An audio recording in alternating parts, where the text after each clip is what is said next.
tourist accommodation numbers picking up 35% in February this year compared to the same period last year.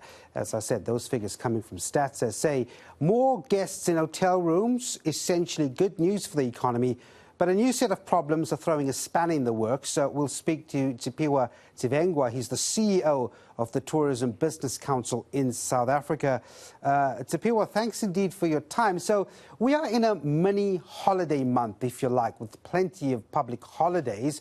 On the face of it, just looking at those latest numbers, it looks like holidaymakers are filling up rooms. I mean, what's your sense?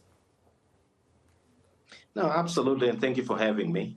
We are seeing more and more tourists and South Africans, being domestic tourists, traveling around the country, staying in our hotels, guest houses, and many other forms of accommodation. And we've seen this with, it's been increasing over a number of months, and you can see that it has picked up since COVID or since we reopened after COVID. And it simply means that the industry is on the way to recovery, and it simply means that there are more and more people that are coming into the country from overseas and enjoying what we have to offer in this country. So it is good news. And I've also looked at the numbers for March arrivals. These are international arrivals. They're also looking very, very healthy. They are looking positive. We can see that there is an increase in the number of people coming from key international source markets, those being your UK, your Germany, and the USA. And of course, the fact that China now has reopened and we have a direct flight is going to contribute further into this scenario. However, it is positive news. We are recovering, but we are not yet at the 2019 levels. Yeah, and two issues eating at that, and it's at this point we're bringing some bad news over here, is the fact that the industry has been hit by power cuts, it's been hit by infrastructure issues. Let's start with the power cuts. Has it dampened bookings in any way, especially with that intensification of blackouts from January? Well, people are still traveling. Of course, from the international point of view, there are people who believe that we are totally out of power, and we need to work on that perception to say that, yes, we do have a challenge as a country, but tourism is still going on. And what's important here is that many of our businesses, especially large businesses and medium-sized businesses, have put some contingency plans in terms of providing our own energy. Of course, that comes with a cost, because we needed to spend more in terms of buying generators, in terms of maintaining those generators, and of course, spending money on fuel. So that really, does come, at a time where, when we are recovering, we are finding ourselves spending more money to keep our lights on. So that has a negative impact from the bottom line point of view. We do have the revenue that we generate, but we are seeing that the issue around energy is becoming a major line item.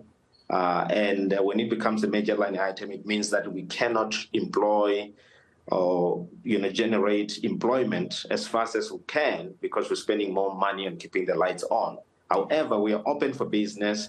We sell a promise when we say to both domestic and international tourists, come and spend time with us. These are the things that you're going to enjoy. We have to make sure that those are the things that they're going to enjoy. So we spend more money and making sure that we keep to the promise, and we have done so successfully. Of course, there are many small businesses that have suffered because they couldn't afford, to keep the doors open because of the power crisis that we have. And those are the businesses that we need to find a way of assisting in making sure that they stay afloat while we're going through this challenge. However, we are open for business. We are receiving a record number of tourists from recovery point of view, and we will continue to receive as many tourists as possible towards, the second half of this year. Tshiphiwa, KZN, a huge tourism hotspot, and the sewage crisis, they're tainting things awfully in eThekwini. How have you been engaging with authorities on this one? I mean, what's your sense in terms of impact? Because those pictures that we saw of late, the fact that that problem still continues, surely the Tourism Business Council goes up to the authorities and say, we've got a plan for you, let's work together, because that's putting a damper on things. No, absolutely, it is putting a damper, and we've seen this during the festive period. That's in December, and of course, earlier this month during Good Friday, we've seen that the number of people traveling to Durban are becoming smaller and smaller, and people are choosing other destinations. And I think it's quite critical that we emphasize that Durban is quite an important destination for us here in South Africa.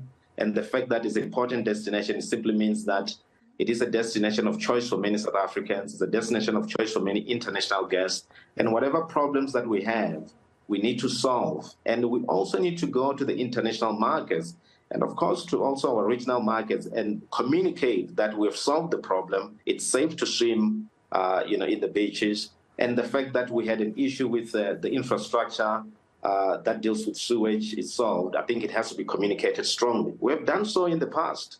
When we had a situation in Cape Town with the day zero, the water crisis there, we had to go out into the international markets and communicate.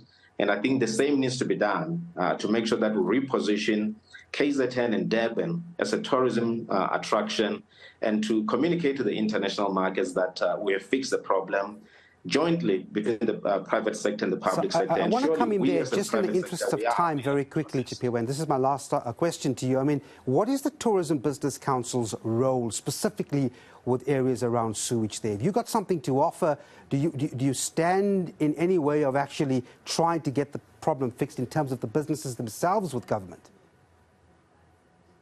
Well, what we want is the problem to be fixed, and we will make ourselves available, and we will look at the resources that we have to make sure that we fix the problem that's there. Because without fixing the problem, we will continue to have this challenge of tourists not going to the area, and the ripple effect is not something that we desire. So we are making ourselves available to say, if we need to come in and work with the public sector in terms of making sure that we find the resources to fix the problem, we will come and do so. In fact, we will be traveling to Durban in the next week to attend the Africa Travel in Davao.